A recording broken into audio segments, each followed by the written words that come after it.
안녕하세요. 김건우 목사입니다. 8월 17일 수요일 아침입니다. 오늘 묵상할 본문은 레위기 마지막 부분인 23장부터 27장까지의 말씀입니다. 이스라엘이 드려야 하는 5가지 제사와 이스라엘이 지켜야 하는 7절기는 레위기의 핵심 테마입니다.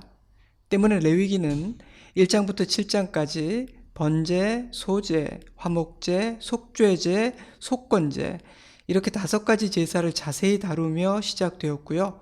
레위기를 마무리하면서 이스라엘이 지켜야 할 절기와 날들에 대해 다루고 있습니다. 23장은 이렇게 시작되죠. 여호와께서 모세에게 말씀하여 이르시되 이스라엘 자손에게 말하여 이르라. 이것이 나의 절기들이니 너희가 성회로 공포할 여호와의 절기들이니라. 그런 다음 이스라엘 백성들이 지켜야 하는 중요한 날들이 소개되고 있는데요. 23장은 7절기와 안식일을, 25장은 안식년과 희년을 다루고 있습니다. 이스라엘 백성들에게 정기적으로 지켜야 하는 절기와 날들을 정해주신 이유는 정기적으로 절기를 지키게 하심으로 모든 시간이 하나님께 속했음을 깨닫게 하시고 절기의 중심이 제사가 되게 하심으로 예배가 이스라엘 공동체와 삶의 중심이 되게 하시며 절기 때마다 안식하게 하심으로 일과 쉼 사이에 균형을 잡아주기 위함이었습니다. 또한 절기를 이스라엘이 겪은 중요한 역사적 사건들과 연결하여 그 사건들을 기억하게 하심으로 하나님께서 그들을 위해 행하신 일들을 잊지 않게 하실 뿐 아니라 하나님 중심의 정체성을 세우게 하기 위함이었습니다. 뿐만 아니라 함께 절기를 지켜 절기가 공동체의 기념일이 되게 하심으로 이스라엘 공동체의 하나됨과 통일성을 유지하는 데도 결정적인 역할을 하게 하셨습니다. 세상의 풍조를 따라 정신없이 살아가다가 절기 앞에서 브레이크를 밟고 멈추어 서서 하나님 앞에서 모든 것을 정돈하고 재정비하여 새 출발하는 계기가 되게 하신 것입니다. 그러므로 하나님께서 정해주신 절기와 날들은 부담스럽고 무거운 의무나 책임이 아니라 하나님의 지혜요 은혜의 선물이었습니다. 인간의 연약함을 아시는 하나님께서 살아가는 백성들을 위해 제정하신 안전장치요 배려였다고 저는 생각합니다. 때문에 이스라엘 백성들은 여호와께서 정해주신 절기와 날들을 지키며 지난 날 동안 허락하신 모든 은혜와 돌보심과 공급하심을 다시 한번 기억하며 감사로 충만해지고 미래에 대한 소망과 확신을 가질 수 있었습니다. 때문에 이스라엘 백성들에게 절기란 감사의 축제요 풍성한 예배이며 삶으로 드리는 신앙 고백이기도 했습니다. 우리에게도 그렇습니다. 우리는 매 주일마다 정해주신 절기 때마다 하나님의 지혜와 사랑을 느끼며 감사하게 됩니다. 그러므로 주님께서 정해주신 주일과 여러 절기들을 지키는 것은 참으로 복된 일입니다.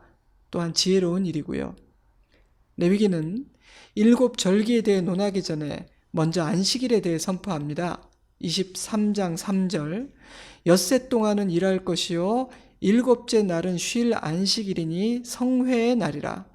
너희는 아무 일도 하지 말라. 이는 너희가 거주하는 각처에서 지킬 여호와의 안식일이니라. 절기를 소개하는 23장이 안식일을 선포하는 것으로 시작되는 것은 당연한 일입니다.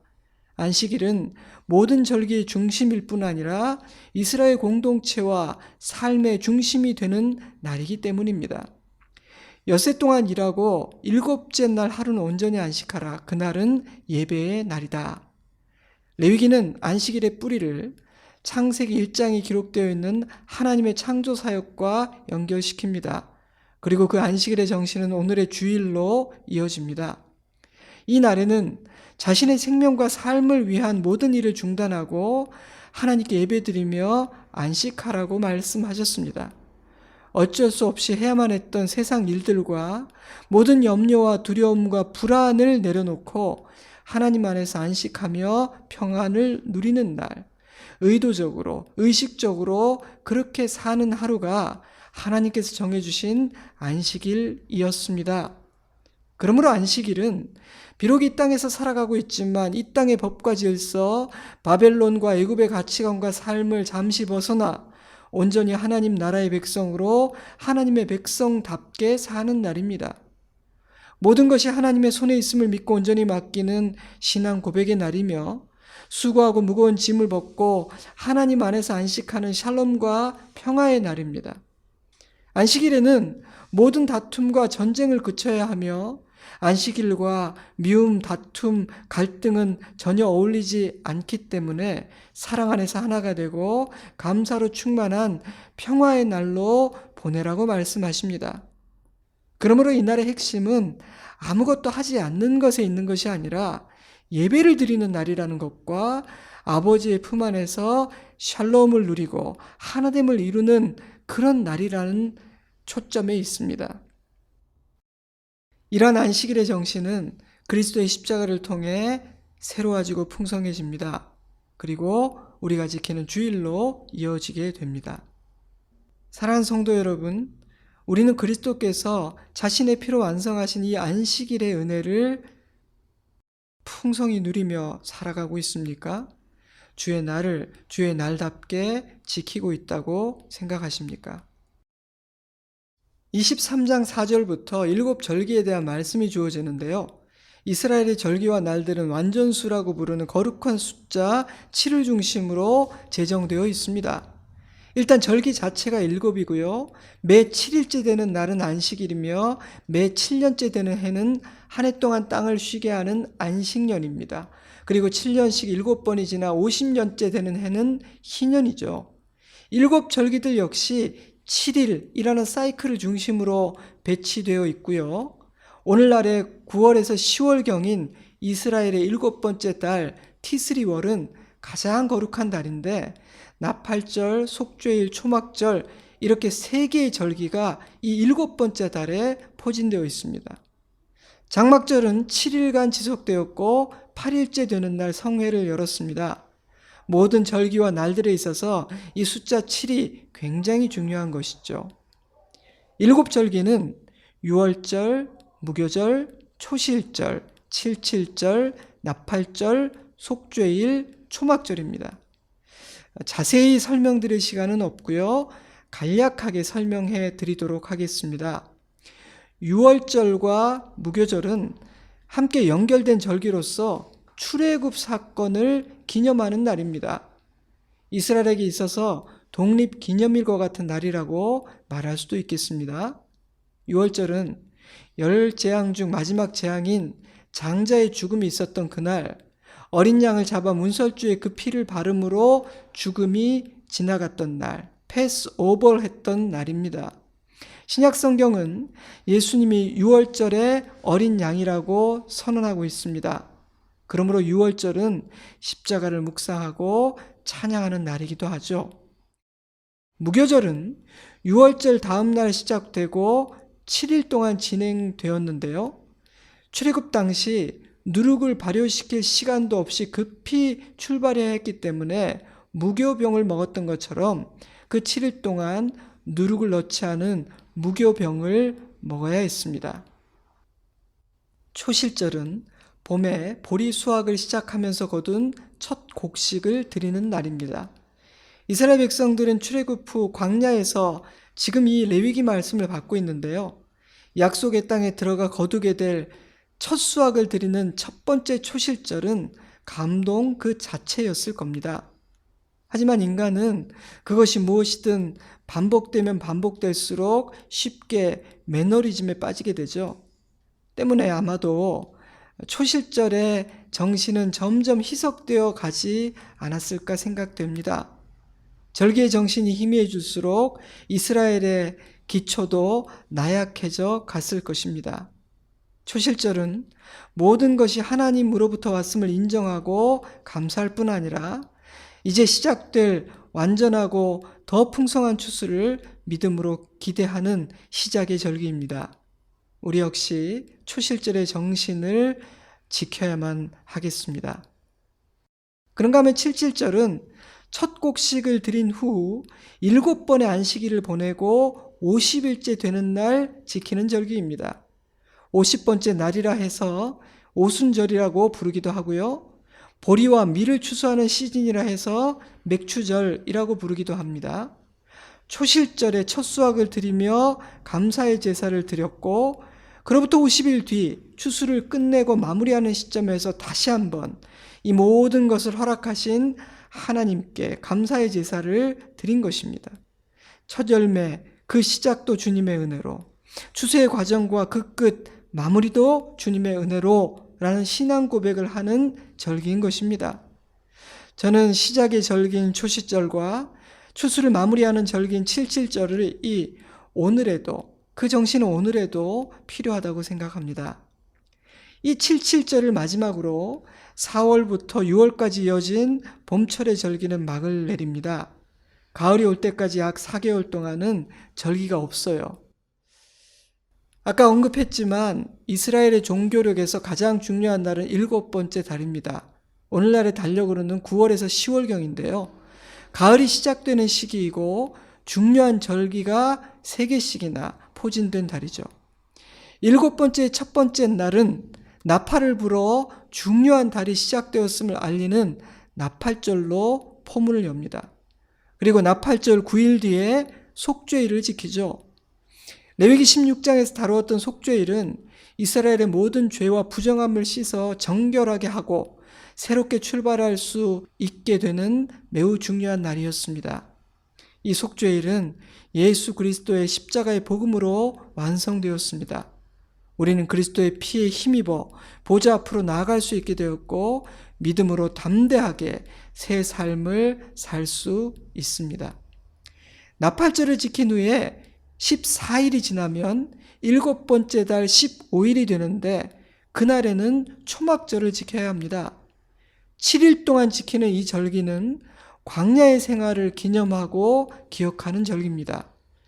초막을 짓고 그 안에 기거하며 아무것도 없는 그 황량한 광야에서 그들을 먹이고 입히시고 돌보신 하나님의 은혜를 기억하는 절기이며, 가나안으로 들어가 그 땅의 풍요로움을 누리게 될 때 교만하게 되어 자신들을 돌보신 하나님을 잊지 않도록 하기 위한 중요한 절기였습니다. 이처럼 구약의 절기들은 과거에 베풀어 주신 은혜를 기념하고 기억하는데 그 초점이 맞추어져 있습니다. 그것은 단지 과거의 역사일 뿐 아니라 그 하나님께서 지금도 자기 백성들과 함께 하신다는 증거였으며, 하나님의 백성들에게는 소망이 있는 미래가 있음을 확신할 수 있는 근거였습니다. 우리에게도 마찬가지입니다. 구약 성경에 기록된 일들은 단지 이스라엘 백성들의 지나간 역사가 아닙니다. 하나님께서 그들에게 베푸신 은혜와 놀라운 역사들은 그 하나님께서 지금도 자기 백성들과 함께 하신다는 증거이며, 하나님의 백성인 우리들에게는 밝은 미래가 있음을, 소망이 있음을 확신할 수 있는 근거가 됩니다. 아멘. 7 절기에 대한 말씀이 마무리된 후 25장으로 넘어가면 이방 나라에는 없는 이스라엘에만 존재하는 독특한 규례, 안식년과 희년에 대한 말씀이 주어집니다. 하나님은 6년 동안 땅을 경작한 후 7년째 되는 해에는 경작을 하지 않고 땅을 쉬게 하는 안식년을 지키게 하셨습니다. 경작과 수고를 통해 생산하는 행위를 멈추고 하나님께서 주시는 것으로 살아가는 1년이었습니다. 참 신기하게도 이 안식년 제도는요, 믿지 않는 이 세상의 문화 가운데도 남아있고 행해지는 것을 보게 됩니다. 참 신기하죠? 인간적으로 생각하면 7년 중 한 해를 쉰다는 것은 엄청난 손해입니다. 한 해를 더 경작하면 그만큼의 수확을 더 얻을 수 있을 테니 어리석은 행동이라고 느껴지기도 합니다. 때문에 안식년은 미래에 대한 두려움으로 창고에 쌓아두기를 원하는 인간의 불안함과 염려, 더 갖기 원하는, 더 쌓기를 원하는 인간의 욕심에 저항할 때에만 가능한 일입니다. 땅의 주인이신 하나님을 인정하는 믿음과 하나님께서 모든 나의 필요를 채워주실 것이라는 믿음이 없이는 지킬 수 없는 규례였습니다. 그러므로 안식년의 규례는 이스라엘 백성들을 믿음의 기로에 세웠습니다. 7번의 안식년이 지나 50번째 해를 맞이하면 희년으로 지키게 하셨습니다. 희년은 해방과 자유의 해입니다. 모든 땅을 원주인에게로 돌려주고 모든 노예들은 자유롭게 해방시키는 해였습니다. 힘과 자본의 논리로 왜곡되어 가는 사회 구조가 하나님의 나라를 잠식하고 고착화되지 못하도록 하기 위해서 모든 백성들에게 채무 관계나 종살이에서 해방되어 새롭게 출발할 수 있는 기회를 주기 위해서 허락된 은혜의 해였습니다. 때문에 희년으로 가까이 다가갈수록 땅값과 물가는 내려가고 조정되는 일이 일어날 수밖에 없었습니다. 그러니 여러분, 희년은 하나님께서 주신 탁월한 시스템이었던 것이죠. 안타깝게도 이 이스라엘의 역사 가운데 희년은 온전히 실행된 적이 없었고, 그랬기 때문에 이스라엘은 가나안화되고 망가져 가버린 것입니다. 하나님은 희년을 통해 이스라엘 백성들이 모든 것의 주인은 하나님이시기 때문에 영원한 내 것은 없다는 사실을 인정하게 하시고, 힘 있는 자 더 가진 자가 힘이 없는 자 덜 가진 자에게 나눠주고 돌려주고 베푸는 더불어 사는 공생의 공동체 이루기를 바라셨습니다. 비교와 경쟁, 뺏고 빼앗기는 이방 나라에서는 불가능한 일이었습니다. 그러니 희년은 이스라엘이 하나님의 통치를 받는 하나님의 나라임을 온 세상에 선포하는 특별한 제도이기도 했습니다. 세상의 제도가 아니고요, 세상 나라에서는 시행이 불가능한 제도거든요. 그래서 25장에는요, 이 희년을 맞이할 때 토지와 가옥을 물러주는 규정, 가난한 채무자를 어떻게 대하는가에 대한 말씀, 가난해서 노예로 팔린 자들을 위한 규정, 노예된 자들을 자유하게 하는 규정 등등 희년에 이루어지는 일들에 대해 자세히 다루고 있습니다. 그리고 그 과정에서 이 문장이 계속 반복돼요. 나는 너희를 애굽 땅에서 인도하여 낸 너희의 하나님이라. 사랑하는 여러분, 안식년도 희년도 믿음이 없이는 지킬 수 없는 절기입니다. 때문에 하나님은 순종하는 백성들을 책임져 주겠다고 약속하시죠. 그러니까 나를 믿고 안식년과 희년을 지키라는 거예요. 레위기 25장 18절부터 읽어드릴게요. 내 규례를 행하며 내 법도를 지켜 행하라. 그리하면 너희가 그 땅에 안전하게 거주할 것이라. 땅은 열매를 내리니 너희가 배불리 먹고 안전하게 거주하리라. 만일 너희가 말하기를 7째 해에 심지도 못하고 소출을 거두지도 못하면 무엇을 먹으리요? 굶어 죽는 거 아니냐 생각하겠지만, 내가 명령하여 6째 해에 내 복을 너희에게 주어 그 소출이 3년 동안 쓰기에 족하게 하리라. 아멘. 하나님은 책임져 주시겠다는 겁니다. 그러니 나를 믿고 안식년을 가지고 희년을 가지라는 거예요. 자기 소유를 더 쌓고 누리려고 하지 말라는 거예요. 욕심 부리지 말라는 겁니다. 7절기와 안식년과 희년에 대해 말씀을 마치신 후에 26장으로 넘어가면 순종하는 자에게 주실 축복과 불순종하는 자에게 임할 심판과 징계를 선포하세요. 26장 1절에서 13절은 순종에 따른 복인데요, 우리가 상상할 수 있는 모든 복을 주시겠다고 약속하세요. 26장 3절, 내 규례와 계명을 준행하면 내가 너희에게 철따라 비를 주리니 땅은 산물을 내고 나무는 열매를 맺으리라. 너희가 배불리 먹고 안전하게 거주하리라. 내가 땅에 평화를 줄 것인즉 너희가 누울 때 너희를 두렵게 할 자가 없을 것이며, 내가 사나운 짐승을 그 땅에서 제할 것이요 너희의 원수들을 쫓으리니 그들이 너희 앞에서 엎드러질 것이라. 내가 너희를 돌보아 너희를 번성하게 하고 너희를 창대하게 할 것이며 내가 너희와 함께한 내 언약을 이행하리라. 아멘. 순종하면 책임져 주겠다. 이런 복을 주겠다는 약속입니다. 14절부터 39절은 불순종에 대한 징계와 심판인데요, 굉장히 길고 어조가 강합니다. 보통은 축복 부분이 더 긴데 가나안 땅에 들어가서 많은 유혹과 시험을 당할 것이기 때문에 불순종하다가 징계받지 않기를 바라시는 마음으로 길게 또한 엄중히 경고하시는 것은 아닌가, 저는 그런 생각을 해봐요.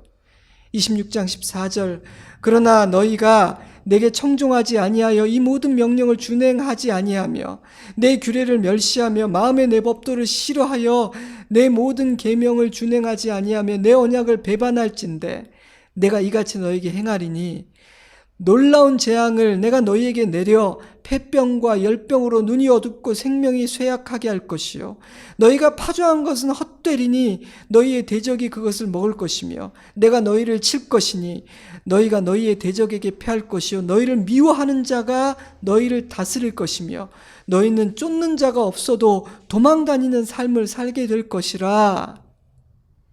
그런 다음에 이런 그 서론적인 경고 다음에 만약 너희가 이런 일을 당하는데도 불구하고 순종하지 않는다면 심판을 받음에도 불구하고 내 말을 청종하지 않는다면 이라는 말씀으로 점점 더 강도 높은 심판을 예고하십니다.